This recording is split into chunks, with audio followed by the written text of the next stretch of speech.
जय हिंद दोस्तों, क्या हाल चाल है। आज हम आपके लिए लेके आए हैं फिबोनाची रिट्रेसमेंट। फिबोनाची एक मैथमेटिशियन थे जो लगभग 13वीं शताब्दी के थे, मतलब सन 1200 1300 के बीच वो आए थे। और उन्होंने एक कुछ मैजिक नंबर निकाले थे। वो मैजिक नंबर क्या करते हैं उसको समझने के लिए हम थोड़ा सा शेयर मार्केट की चाल को समझते हैं। पहले तो आपने कभी भी देखा होगा तो शेयर मार्केट की चाल सीधा अप या सीधे डाउन नहीं होती है, मतलब वर्टिकली अप या वर्टिकली डाउन नहीं होती है। हाँ, कुछ शेयर्स होते हैं भाई जो मल्टी बैगर की कैटेगरी में आते हैं। 5 रुपए का स्टॉक खरीदा, एक दो हफ्ते बाद 10 रुपए के हो गए, फिर अगले 2 हफ्ते बाद 40। तो उनकी बात हम नहीं कर रहे हैं। वो शेयर जैसे ही वर्टिकली अप जाते हैं वैसे ही वर्टिकली डाउन भी आते हैं, ठीक है ना। जैसे कि बीसीजी आप देख सकते हैं। तो कुछ शेयर्स हैं ऐसे एग्जांपल्स, उनकी कैटेगरी हम नहीं बात कर रहे हैं। हम जनरली उन शेयर्स की बात कर रहे हैं जिसमें हमें एक रिटर्न देखने को मिलता है। कुछ टाइम ड्यूरेशन भले लगता है लेकिन उसमें पैसा सेफ रहता है। कहीं ना कहीं दिल को सुकून रहता है कि भैया पैसा डूबेगा नहीं, है ना। तो सबसे बड़ी चीज़ है शेयर मार्केट में कैपिटल प्रिजर्व करना। तो उसके लिए हम आपको एक ऐसी चीज़ बताने जा रहे हैं जहां से आपको ये समझ में आएगा कि हो सकता है शेयर इतना और गिर सकता है, ठीक है। क्योंकि शेयर मार्केट की जो चाल होती है वो थोड़ा सा बढ़ेगी, फिर थोड़ा सा रुकेगी, फिर थोड़ा सा बढ़ेगी। जैसे एक शराबी नहीं होता है, 4 कदम अपने घर को चलता है, 2 कदम वापस दुकान को चलता है, फिर 4 कदम घर को चलता है, फिर 2 कदम पीछे, 4 कदम आगे, 2 कदम पीछे, 1.5 कदम पीछे, 1 कदम पीछे, 4 कदम, 5 कदम आगे। ऐसे ही शेयर मार्केट भी आगे पीछे धीरे धीरे धीरे धीरे आगे आगे आगे बढ़ते बढ़ते बढ़ते बढ़ते एक रिटर्न देता है। ये जनरली होता है।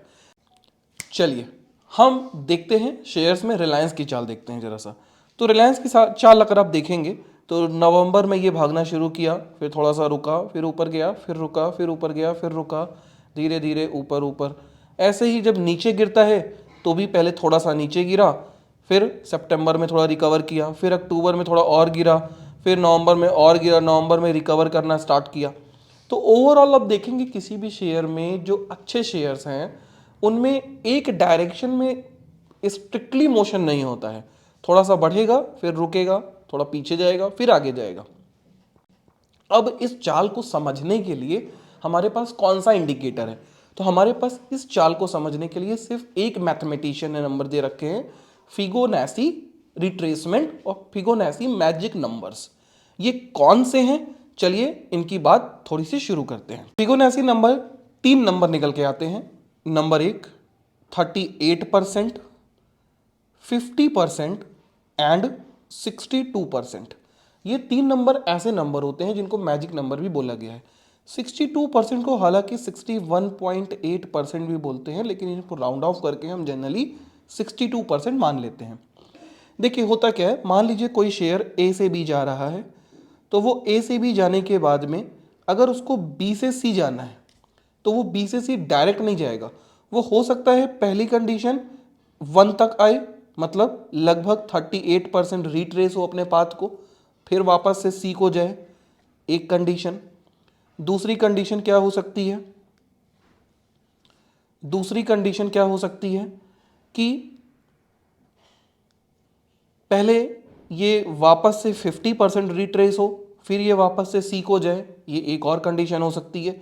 या तो कभी कभी ऐसा देखा गया है कि कुछ शेयर्स ऐसे भी होते हैं जिसके अंदर रिट्रेसमेंट 61.8 लगभग 62% का होता है और फिर वो ऊपर जाते हैं। तो हमें एंट्री कब बनानी चाहिए? देखिए जनरली क्या होता है कि आप इसको ऐसे पकड़ नहीं पाएंगे कि कोई शेयर कहां से रिट्रेस होना शुरू करेगा। लेकिन भाई शेयर मार्केट में 15,000 से भी ज़्यादा कंपनियां हैं और इतने सारे शेयर्स हैं, इसमें हमें ढूंढना पड़ता है। हमें उन शेयर्स को ढूंढना है जो अपने ऑल टाइम हाई से रिट्रेस हो रहे हैं, और उन शेयर्स में हम एक बेट खेल सकते हैं जब वो अच्छे शेयर हैं और 50% या 52, 53, 60 के आसपास रिट्रेस हो चुके हैं। तो 62 का जो हमारा लेवल है उसके हिसाब से हम उसमें एक अपसाइड मूव देख सकते हैं। लेकिन इस मूवमेंट को समझने के लिए आपको थोड़ा सा कैंडलस्टिक पैटर्न की भी नॉलेज होनी बहुत जरूरी है। ये एक बात ही मेरी समझ लीजिएगा कि फ्यूचर ऑप्शन के लिए ये उतना अच्छा इंडिकेटर नहीं है कि आप ऑप्शन में लेके निफ्टी 50 में लेके बैठ गए और निफ्टी 50 में आप रिट्रेसमेंट का वेट कर रहे हो तो आप पिट जाओगे, बहुत कम लगेगा ये उसमें। क्यों? क्योंकि उसमें जो मेन चीज है वो है डेली के बेसिस पे काम होता है, ठीक है ना। डेली के बेसिस पे मतलब वहां पे प्रीमियम का जो झोल है वो इस पे काम नहीं कर पाता है ठीक से।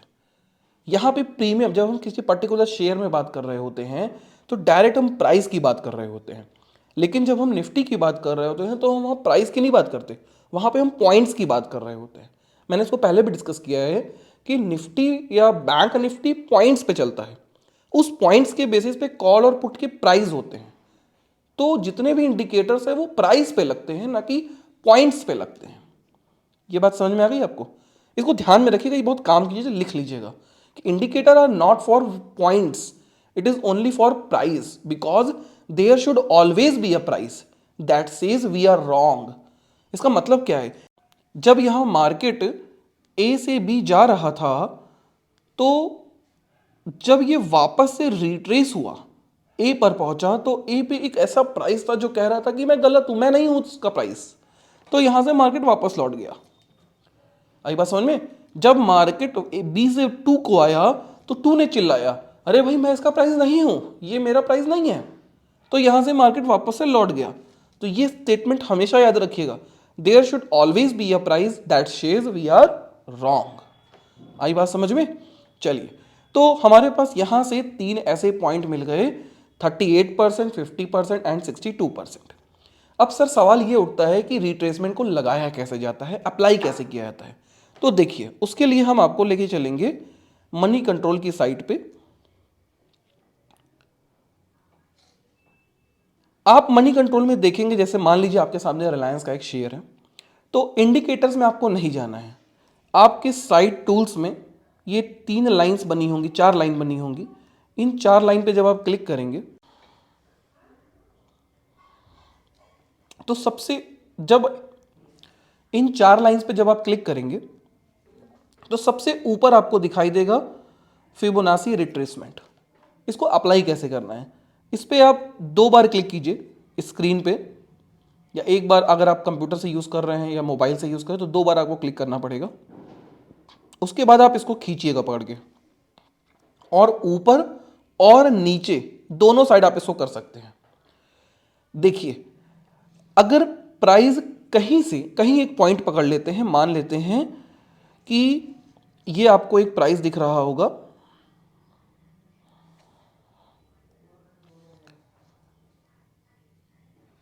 2217, मार्केट ने 2217 से ऊपर जाना शुरू किया है, सपोज कर लेते हैं हम लोग।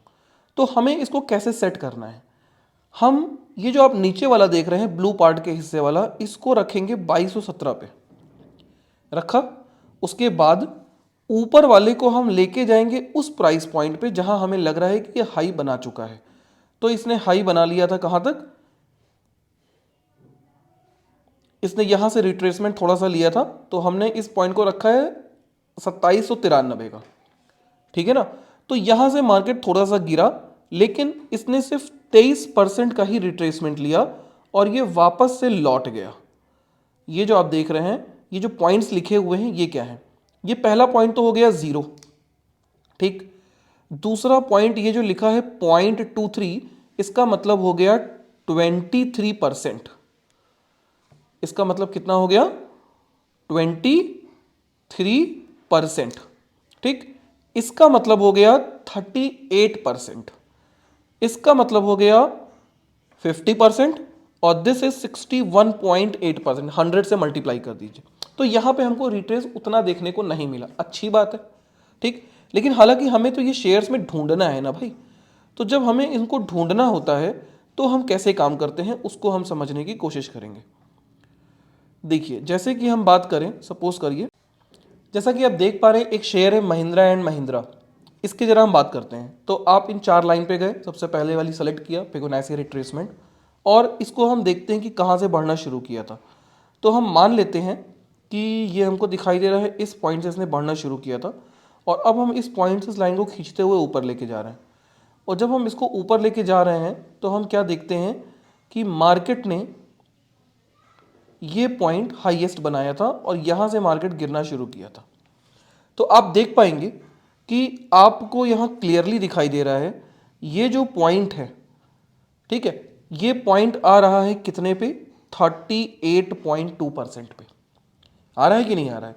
तो यहां से मार्केट ने अपने आप को संभाला, मतलब जो रिट्रेसमेंट हुआ वो कितना हुआ? तो रिट्रेसमेंट यहां 38% का हुआ। क्लियर? तो जब देखिए जनरली क्या होगा कि मार्केट 20% या 22% रिट्रेस हो चुका है, तो वहां फिबोनाची बना के छोड़ दीजिए और एक प्राइस नोट कर लीजिए, दिस इज 38% का ये प्राइस आएगा। ठीक, क्योंकि ये तो पता नहीं चलेगा कि मार्केट का हाई कहां पे है। भाई हाई ये भी था एक टाइम पहले, तो है ना? तो पहले आप रिट्रेस होने दीजिए। जब कोई 20% रिट्रेस हो जाए तब आप उस पर एक्टिव होइए और ये देखने की कोशिश कीजिए क्या वो 38 तक जा रहा है। फर्स्ट ऑफ ऑल ये एक बहुत जरूरी चीज है, मतलब ये मौका ढूंढना पड़ेगा आपको, शेयर्स फाइंड आउट करने पड़ेंगे, इतनी आसानी से नहीं मिलेंगे ये शेयर्स। एक बात, अब मान लीजिए कि इस गेस पे हमारा यहां पे छूट गया, ये शेयर हमने यहां पे नहीं लिया, ठीक है, मान लेते हैं ये शेयर हमने यहां पे नहीं लिया, तो फिर क्या हुआ भाई उसको देखते हैं। जब ये शेयर हमारे हाथ से निकल गया तो हमने देखा कि इसने हाई बनाया, मतलब ये जितना करेक्ट हुआ था वहां से इसने कितना चलना शुरू किया, तो ये गया वहां से ऊपर इस पॉइंट तक। ये पॉइंट आप देख रहे हैं 1746 तक। तो कहां से शुरू हुआ था? 1453 से। ठीक है, अब जब हमने इस पॉइंट को देखा तो हमने एक बार देखा कि इसने सपोर्ट लिया, वापस से सपोर्ट लिया, और अब ये एक रैली दिखा रहा है डाउन साइड में। तो पहली चीज तो हम एक्टिव हो गए इसके अंदर कब? जब ये 23% को ब्रेक करके नीचे गिरा, तो हमें लगा कि एक बार 38 पे हो सकता है रुक जाए, लेकिन जब हमने देखा 38 पे कोई भी बाउंस बैक नहीं दिखाई दे रहा है, वेट करिए, हमेशा जल्दी मत करिए शेयर लेने के लिए। तो हम देखेंगे क्या कि एक लेवल आता है 50% का, और 50% के लेवल पे हमने देखा कि इसने 2 बार सपोर्ट लिया, दिखाई दे रहा है आपको? तो जब इसने 2 बार सपोर्ट लिया तो हमें यहां समझ में आ गया कि it behave a heavy resistance zone, sorry heavy support zone. और ये अगर एक हैवी सपोर्ट जोन का काम करेगा तो यहां से हमको एक अप मूव देखने को मिल सकता है, जैसा कि आप देख पा रहे हैं इस शेयर में फिर फर्दर अप ट्रेंड स्टार्ट रहा। तो ये है फिबोनाची रिट्रेसमेंट का एप्लीकेशन। थोड़े और एग्जांपल्स उठाते हैं हम आपके सामने। तो हम बात करते हैं, जैसे मैंने कुछ शेयर्स आपके सामने लेके आए हैं, अगर आप ध्यान से देखें तो टाटा स्टील को, टाटा स्टील ने बढ़ना शुरू किया लगभग 90 रुपए के लेवल से, ठीक, और बढ़ते बढ़ते ये कहां तक गया? इसने हाई बनाया 136 के आसपास का बनाया, फिर ये रिट्रेस की कंडीशन में आया। अब देखिए सवाल उठता है क्या सर हम यहां पे नहीं ले सकते पोजीशन, क्योंकि यहां से भी रिट्रेस हो रहा था। भाई हमने उस दिन देखा ही नहीं ना, रोज तो आप हर शेयर पकड़ नहीं पाओगे भाई, 15,000 शेयर्स हैं। इस बात को समझिए, हर जगह पैसे के लिए मुंह नहीं मारना है आपको, आपको ढूंढना है अपने शेयर्स, वो शेयर जो आपको सच में प्रॉफिट बना के देंगे अगले 10 दिन में, 15 दिन में, ना कि वो शेयर जो अगले 10-15 दिन में आपके कैपिटल कम कर देंगे। जस्ट थिंक अबाउट दिस, जल्दी आइए मत, टेक योर टाइम। हो सकता है ये वीडियो आपको थोड़ा लंबा हो जाए समझ में आने के लिए, बट मैं जो नॉलेज दूंगा वो आपको सही दूंगा, ठीक है? तो हमने जब देखा यहां पे कि ये यहां से रिट्रेस होके वापस लौट गया, चलिए हाथ से छूट गया, मान लेते हैं हाथ से छूट गया, फिर ये जब वापस से गिर रहा था तो हमने इस पर नजर बनाई। जैसे ही ये 38% पे आया और हमने देखा यहां से ये ऊपर जा रहा है, तो हम यहां बाई कंसीडर कर सकते हैं, ठीक। लेकिन जब हम देखते हैं क्या कि ये वापस से गिरने लगा, तो आप यहां स्टॉप लॉस हिट कर दीजिए, छोड़ दीजिए, कॉस्ट टू कॉस्ट निकल गए। हम फर्दर वेट करेंगे 50% के रिट्रेसमेंट का, और 50% का रिट्रेसमेंट होते ही ये 50% पे भी नहीं रुका, प्रॉब्लम ये आ गई इसके साथ में, तो हम देखेंगे क्या कि ये 62% के रिट्रेसमेंट पे। अब सवाल उठता है सर पता कैसे चलेगा? देखिए मैं एक सीरीज लेके आने वाला हूं कैंडल स्टिक पैटर्न्स की, जिसमें आपको ये समझ में आएगा किस कैंडल का क्या इंपॉर्टेंस होता है। तो हमें यहां से दिखाई देगा कि 62 के रिट्रेसमेंट के बाद इसने जो रैली दिखाई दी है वो एक मार्बुलस रैली थी। कितने परसेंट की रैली थी? लगभग 112 से 136 की रैली थी। सोच के देखिए मजा आ जाएगा, 24 रुपए, लगभग 20% की rally. This is the power of retracement, ठीक है। लेकिन एक बात याद रखिएगा, अजगल गगरी छलकत जाए वाला हाल हो जाएगा अगर आप कम नॉलेज में कूदेंगे तो। ठीक है, चलिए एक दो और एग्जांपल्स देखते हैं। हमारे सामने एक और एग्जांपल लिख के समझ में आ रहा है क्या। एक शेयर है एनटीपीसी का।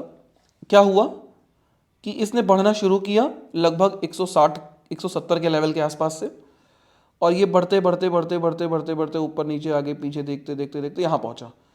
फिर थोड़ा सा रिट्रेस हुआ, फिर ऊपर गया, रिट्रेस हुआ, ऊपर गया। अब भाई इसके अंदर अपने को नहीं मिल रहा है 38% का चांस। ना तो ये 38 रिकवर हुआ, ना तो ये 50 पे आया, ना तो ये 62 पे आया। तो हम कहाँ शेयर लें? मत लो भाई, कोई जरूरी है लो। सिर्फ एनटीपीसी ही है क्या? मत लो एनटीपीसी, भाड़ में जाए एनटीपीसी। आई बात समझ में? अपने को तो पैसा बताने से मतलब है। और देखते हैं अगला क्या है। ये देखो एक और शेयर देखा, महिंद्रा एंड महिंद्रा। फिर से देखो भाई, यहाँ से मौका शुरू हुआ, बढ़ते बढ़ते बढ़ते बढ़ते बढ़ते बढ़ते बढ़ते बढ़ते बढ़ते हाई बनाया। हमारी नज़र इस दिन पड़ी, लेकिन हमने देखा कि 38 से रिट्रेस करके ऊपर जा रहा है, लेकिन ऊपर सपोर्ट है इसलिए हमने नहीं लिया, ऊपर रेजिस्टेंस है इसलिए हमने इसको नहीं लिया। फिर हम क्या देखते हैं कि वापस से ये नीचे गिर रहा है और ये वापस से 38 आ रहा है। तो 38 अब इसके लिए एक हैवी रेजिस्टेंस जोन काम करेगा, हैवी सपोर्ट जोन काम करेगा, क्योंकि मार्केट 38 से वापस रिट्रेस हो चुका था। तो अब हम यहां पे एक कॉल ले सकते हैं और स्टॉप लॉस हमारा कॉस्ट टू कॉस्ट होगा इन केसेस में। जैसे ही मार्केट इसके ऊपर निकला, स्टॉप लॉस सीधा कॉस्ट टू कॉस्ट होगा। अगर मार्केट इसके ऊपर नहीं निकलता है तो हम 50% का स्टॉप लॉस ले सकते हैं। मतलब 50% का नहीं, मेरा कहने का मतलब है कि 38% से 58% के बीच का जो गैप है उतना स्टॉप लॉस वो हो सकता है। उसके केस में ये पॉसिबिलिटी है। उसके बाद क्या बनेगा, फिर यहाँ से हमें एक अच्छा मूव देखने को मिल गया और यहाँ हमारे पैसे बन गए। तो फिबोनाची रिट्रेसमेंट आपको समझ में आ गया कि यूज़ कैसे करना है। अगर कोई डाउट हो तो आप प्लीज़ कमेंट जरूर करिएगा। अगर आपको कोई टॉपिक ऐसा हो जो समझना है तो भी आप कमेंट कर सकते हैं। मैं टेक्निकल एनालिसिस से रिलेटेड सारी वीडियोज इस पर अपलोड करूँगा। मैं कैंडलस्टिक की चार्ट की भी एक सीरीज़ अपलोड करने वाला हूँ डेली धीरे धीरे, जिसकी वजह से आपको एक अच्छी नॉलेज हो जाएगी कैंडलस्टिक पैटर्न्स की। ठीक है, कैंडलस्टिक पैटर्न्स की नॉलेज जब हम रिट्रेसमेंट में लगाते हैं तब हमारे रिजल्ट मार्वलस होते हैं। ठीक है, और एक बात समझ लीजिए, पैसा माइनस भी होगा प्लस भी होगा। कोशिश कीजिए माइनस होते समय जल्दी काट दीजिए, मतलब नुकसान हो तो कम हो, छोटा हो, और प्रॉफिट हो तो बड़ा हो। कभी भी ट्रेड लीजिए ना तो रिस्क रिवॉर्ड रेशियो समझ लीजिए कि ट्रेड लेने में मैक्सिमम प्रॉफिट हो कितना सकता है और लॉस कितना ले सकते हैं। तो इसको पहले कैलकुलेट कीजिए बहुत डिटेल में, बहुत सोच के ट्रेड लिया कीजिए, हमेशा जल्दी मत कीजिए। मैंने आपको शेयर्स दिखाए तो उसमें आपको एक चीज़ समझ में आई होगी कि हम छोड़ेंगे शेयर्स को। भाई जो भाग रहा है जरूरी नहीं हम उसमें कूदें, हम भी भागें। वेट कीजिए, अच्छे भाव का वेट कीजिए। क्लियर हो गया? अगर आपको ये वीडियो अच्छा लगा हो तो please like and subscribe my channel. इस पर आपको कंटिन्यूसली एक डिटेल्ड टेक्निकल एनालिसिस की नॉलेज मिलेगी इस पर। Thank you so much.